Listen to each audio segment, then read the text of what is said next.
Swallowed Star. Ya, seperti biasa kita akan kembali membahas Donghua termantul yang satu ini.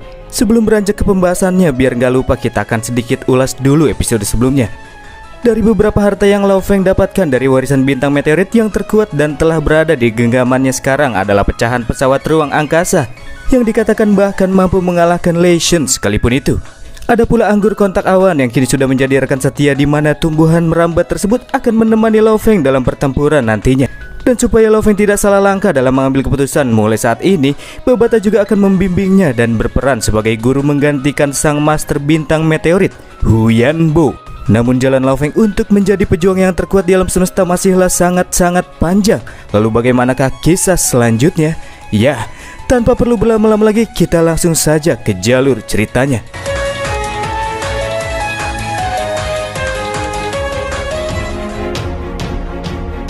Lao Feng yang kini masih berada di markas pusat Aula Bela Diri Jixian selanjutnya melakukan pertemuan dengan pemimpin Hong. Kali ini Lao Feng akan berbelanja dengan memakai beberapa kristal kayu yang ia dapatkan sebelumnya dan menukarnya dengan harta-harta berguna yang dapat membantu meningkatkan kekuatannya. Dari deretan harta yang terdapat di dalam katalog yang diperlihatkan oleh Hong, Babata sama sekali tidak menemukan reruntuhan pesawat ruang angkasa yang sangat MC butuhkan untuk membuat kapal antariksa mini untuk menjelajahi alam semesta. Akan tetapi dari katalog tersebut, Babata menemukan sesuatu yang cukup berguna untuk meningkatkan kekuatan Lao Feng, dan itu adalah ruang gravitasi kuno. Ruang gravitasi ini sama persis seperti yang terdapat di dalam camp pelatihan elit yang sempat Lao Feng gunakan kala itu, di mana ruang gravitasi tersebut dapat diatur beratnya sampai 1000 kali dari gravitasi bumi. Lao Feng yang juga pernah menggunakannya sempat merasakan kenaikan tingkat kekuatan hingga 120 kali lipat daripada dia berlatih di ruangan terbuka. Dan tanpa rasa ragu sedikit pun, Lao Feng mengajukan pertukaran barang yang satu ini. Selain itu, ia juga menukar beberapa roh tanaman, akar gagak hitam 2000 tahun, 2 darah naga, dan 7 roh tanaman. Tentu hal ini membuat Babata bingung mengapa dia membeli harta tersebut, padahal Lao Feng punya banyak kristal kayu yang lebih efisien untuk meningkatkan metode kultivasinya. Hingga akhirnya total yang harus Lao Feng bayarkan adalah senilai 110 bintang. Dan jika ia menukarkannya dengan kristal kayu, maka jumlahnya akan setara dengan 5,5 buah. Dan karena Hong masih punya utang setengah kristal kepada Lao Feng sebelumnya, maka Lao Feng hanya cukup memberikan 5 kristal kayu sahaja. Dan kemudian sesi pertukaran pun selesai.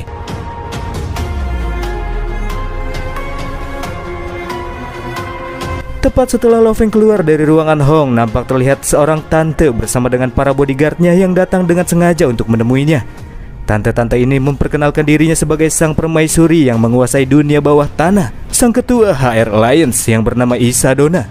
Isadona pun tanpa basa-basi lantas mengajak Lao Feng untuk melanjutkan pembicaraan penting mereka di sebuah kedai kopi agar terkesan lebih santai. Scene pun beralih ke sebuah kedai kopi private yang dijaga ketat oleh para bodyguard yang dibawa oleh Isadona.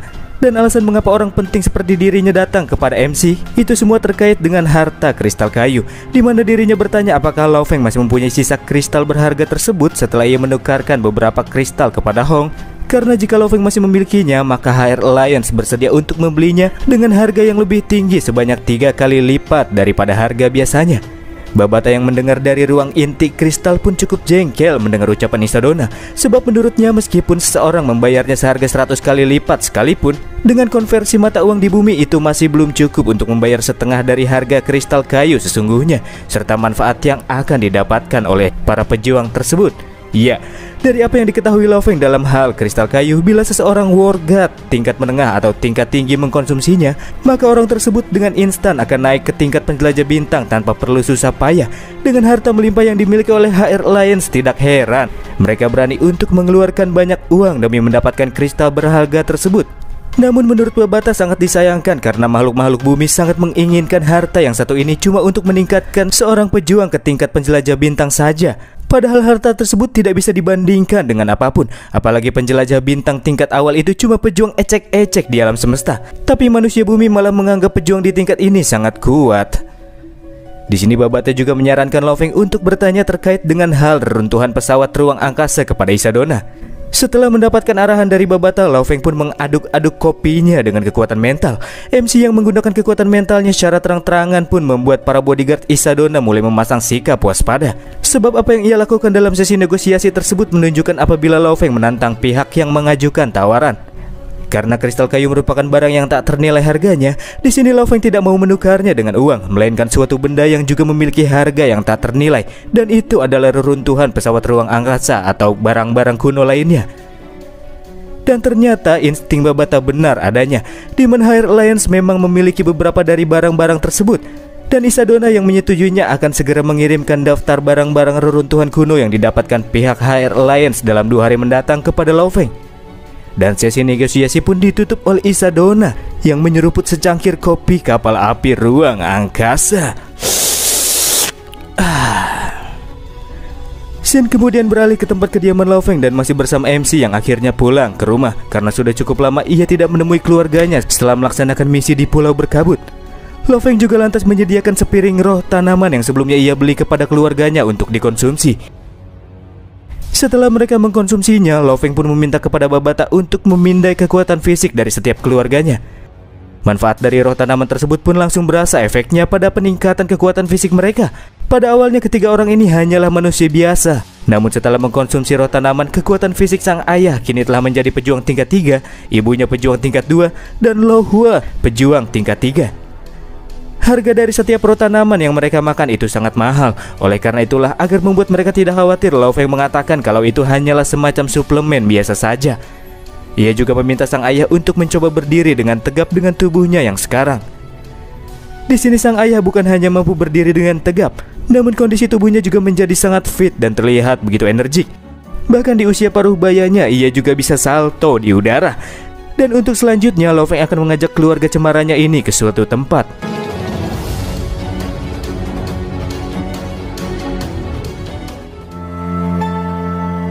Di dalam jet pribadinya barulah Lao Feng mengatakan niat sebenarnya, di mana dirinya akan mempertemukan si ayah dengan bibi Hong Chin atau bibi dari si ayah yang nyatanya masih hidup dan sekarang beliau tinggal di pangkalan ibu kota. Dan inilah alasan mengapa Lao Feng menyembuhkan kaki ayahnya. Hal ini agar dia bisa bertemu dengan bibinya dalam keadaan sehat. Keluarga cemara ini pun merasa sangat bersyukur mengetahui fakta bahwa masih terdapat sanak sekeluarga mereka yang masih hidup setelah terpisah pada saat era Grand Nirvana. Di tengah-tengah momen haru tersebut, Babata malah menyinggung sang MC dengan mengatakan memangnya apa yang menarik dengan bertemu dengan kerabatnya. Karena menurut Babata, jika Lao Feng ingin menjadi pejuang yang kuat di alam semesta dengan menerima warisan bintang meteorit, dirinya tidak boleh menyia-nyiakan waktu, sebab 1 detik pun akan sangat berharga bagi Lao Feng. Karena kualifikasi Lao Feng sebagai pejuang alam semesta masih berada di tingkat dasar. Sambil tersenyum, Lao Feng kemudian membalas ucapan Babata. Bagi MC, keberadaan keluarga itu adalah prioritas utama. Alasan mengapa dia berusaha menjadi pejuang yang kuat itu juga dengan maksud untuk dapat melindungi keluarga cemaranya dalam situasi yang dipenuhi dengan mara bahaya. Jadi Lao Feng takkan pernah melupakan niat awalnya. Menjadi sangat kuat sekalipun takkan berarti bila Lao Feng tidak memiliki keluarga di sisinya. Setelah mendengar ucapan yang penuh makna seperti itu, Babata pun ikut tersenyum dengan pilihan yang diambil oleh Lao Feng. Dan tak lama berselang, Ahun tiba-tiba menghubungi Lao Feng. Dan setelah sahabatnya ini mengetahui apabila Lao Feng dan keluarganya sedang pergi untuk menemui bibi Hong Chin, ia pun memberikan info terbaru yang mengatakan apabila bibi si ayah sedang mengalami sakit jantung dan saat ini tengah dirawat di rumah sakit.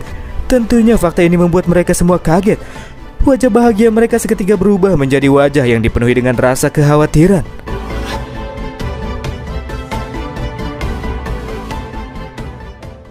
Scene pun kembali berganti ke sebuah rumah sakit di ibu kota, di mana kita akan diperlihatkan dengan seorang wanita muda yang sedang menjaga seorang nenek yang terbaring dengan lemah di atas kasurnya. Di saat itu pula wanita muda tersebut mendengar suara ketukan pintu dari arah luar. Dan iya, itu adalah Lao Feng bersama dengan keluarganya yang baru saja tiba. Meskipun wanita muda ini merasa asing dengan wajah Lao Feng dan yang lainnya, namun ia membiarkan mereka masuk karena mereka kenal dengan bibi Hong Chin yang dipanggil nenek oleh Lao Feng. Sesaat setelah mereka semua masuk ke ruang rawat inap, sang ayah pun lanjut menyapa bibinya. Karena sudah puluhan tahun keduanya tidak bertemu, bibi Hong Qin harus memperhatikan wajah dari Hong Guo alias Baba Lao Feng sebentar. Dan barulah ia bisa mengenalinya. Karena sebelum keduanya berpisah pada saat era Nirvana, Hong Guo masih anak-anak. Dan sekarang ia sudah tumbuh cukup tua. Bibi Hong Qin kemudian memperkenalkan wanita muda yang menjaganya. Dan dia bernama Tang Yongqing, yang merupakan cucunya sendiri. Hong Guo juga memperkenalkan Lao Feng dan Lo Hua kepada si nenek.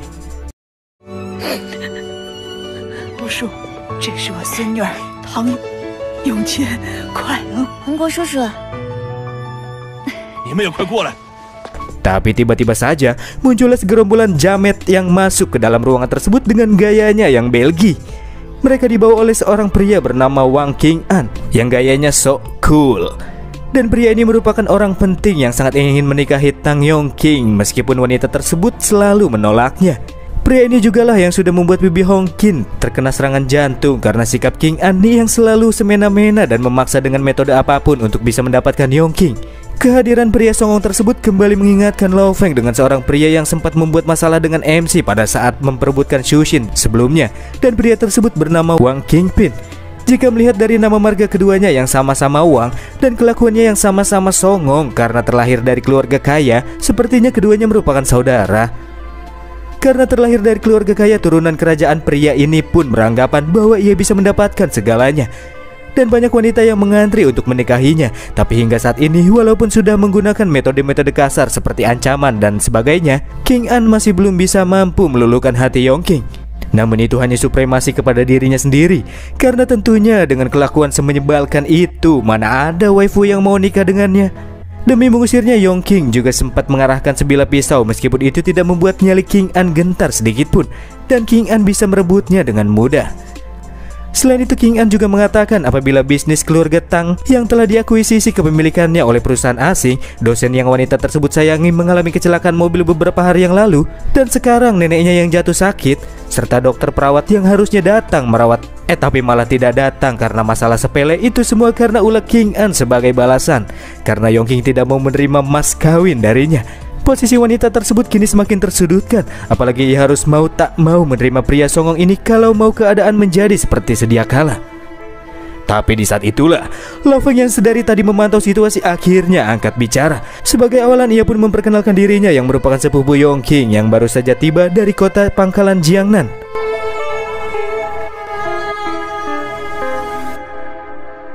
Dan setelahnya, para jamet style yang dibawa oleh King An mulai mengelilingi Lao Feng. Tapi sudah pasti mereka semua hanyalah badut NPC bagi MC kita. Insiden yang terjadi kala itu membuat Bibi Hongqin merasa khawatir dengan Lao Feng yang tidak bersalah malah jadi ikut terlibat dengan King An. Akan tetapi kedua orang tua Lao Feng meyakinkan wanita tua tersebut untuk tidak terlalu khawatir, sebab mereka yakin bahwa anaknya, Lao Feng, bisa dengan mudah mengatasi masalah yang terjadi. Nama Lao Feng yang baru saja terdengar di telinga Yongqing terasa tidak familiar. Di sisi lain, para jamet yang mengelilingi Lao Feng juga merasa curiga dengan sosok pria muda yang sangat berani di hadapan mereka. Setiap dari mereka mulai beranggapan apakah jet cerdas yang mereka buat sebagai ajang selfie di halaman depan adalah miliknya. Wajah Lao Feng juga terasa tidak asing bagi mereka. Apalagi beberapa hari yang lalu sempat ada pelantikan inspektur yang mana inspektur muda tersebut berasal dari Jiangnan. Apakah itu adalah orang ini? Pikir mereka. Sebelum mendapatkan jawaban atas fakta tersebut, King An yang sudah sangat geram dengan betapa beraninya bocah muda di hadapannya menyuruh para jamet yang ia bawa untuk segera mengurusnya. Padahal para jamet tersebut merasa agak enggan karena bocah yang mereka harus hadapi nampaknya bukan orang biasa. Akan tetapi, King An tidak peduli siapakah sosok dari pria yang kini ia provokasi. Baginya, Lao Feng sudah mencari masalah dengan dirinya yang merupakan anak dari turunan kerajaan ibu kota. Para jamet pun mau tidak mau langsung beralih ke mode baku hantam. Sedangkan Lao Feng berjalan santai agak menjauh agar pertarungannya tidak berdampak terhadap pasien. Sebagai awalan, setelah melakukan peregangan, seorang jamet pun mencoba mendaratkan pukulannya kepada Lao Feng. Tapi alhasil, jamet tersebut malah terpental ke arah dinding dan ia langsung patah tulang di bagian pergelangan tangan. Padahal MC sudah sebisa mungkin untuk menahan kekuatannya. Para jamet yang lain pun kemudian melakukan pergerakan cepat secepat kilat untuk membuat Lao Feng kebingungan. Tapi pada akhirnya inilah hasilnya.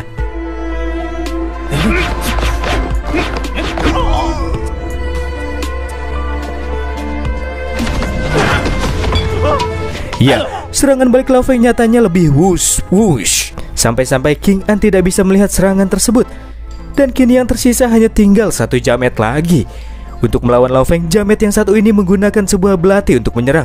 Namun sayangnya, sebelum belati tersebut terlepas dari sarungnya, Lao Feng terlebih dahulu menggunakan kekuatan mentalnya supaya senjata tersebut hancur berantakan. Dan apa yang ia lakukan malah seperti serangan yang terlihat sangat payah.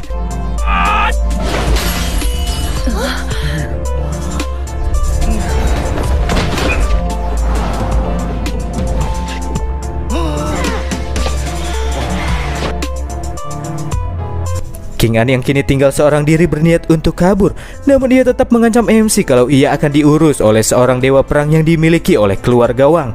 Sebelum King An meninggalkan ruangan tersebut, ia pun mendapatkan panggilan dari Kingpin, di mana dirinya diberitahukan bahwa akan ada seorang inspektur dari kota Jiangnan yang akan segera tiba di ibu kota.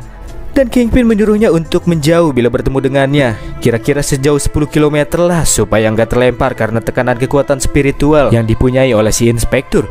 Kingpin juga menyarankan sebisa mungkin untuk tidak memprovokasinya, dan nama dari inspektur tersebut adalah Lao Feng.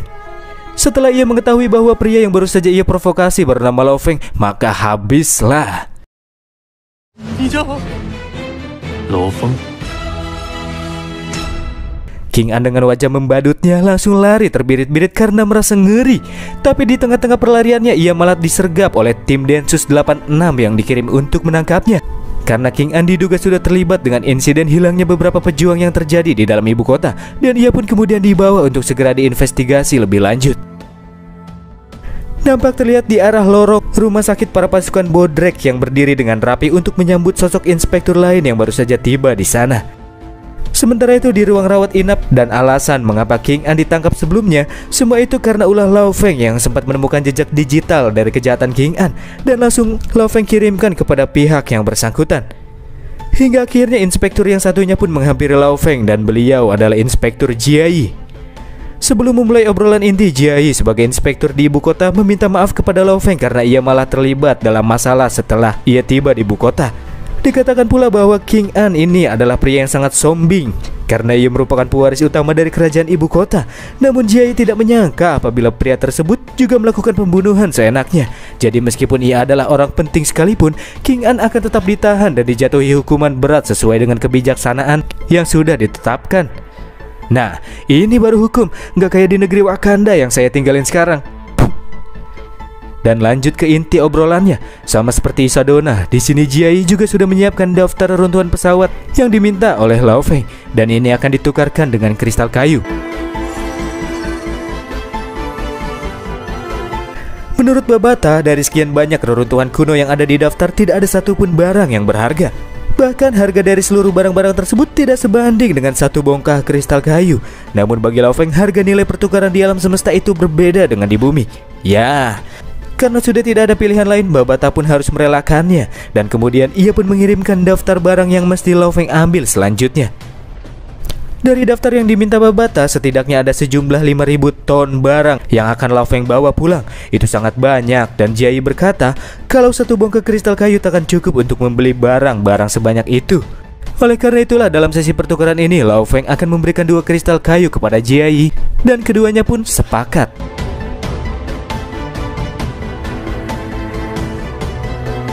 Selesai bernegosiasi, Babata pun marah-marah kepada Lao Feng karena dia sudah membayar dengan 2 kristal kayu. Padahal menurut pertukaran alam semesta, barang yang Lao Feng dapatkan tidak lebih dari setengah kristal tersebut. Namun Lao Feng sengaja melakukannya karena dia mempunyai sikap nasionalisme yang tinggi dan sangat ingin membuat negara yang ia tempati berkembang lebih kuat. Karena Jiayi adalah perwakilan Cina, tentunya kristal tersebut akan ia gunakan secara individu, melainkan untuk negara.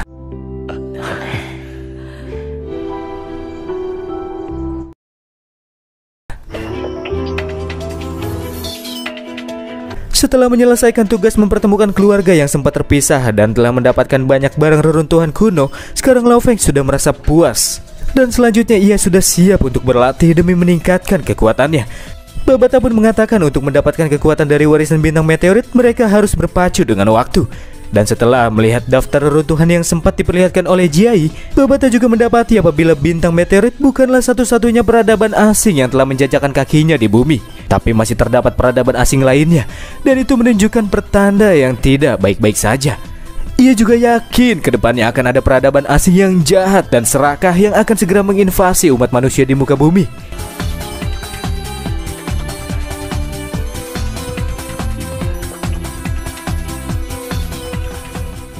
Dan itulah episode Swallow Star kali ini. Ya, cuma ada badut-badut NPC aja ya. Dan sampai jumpa lagi di minggu depan. Bye.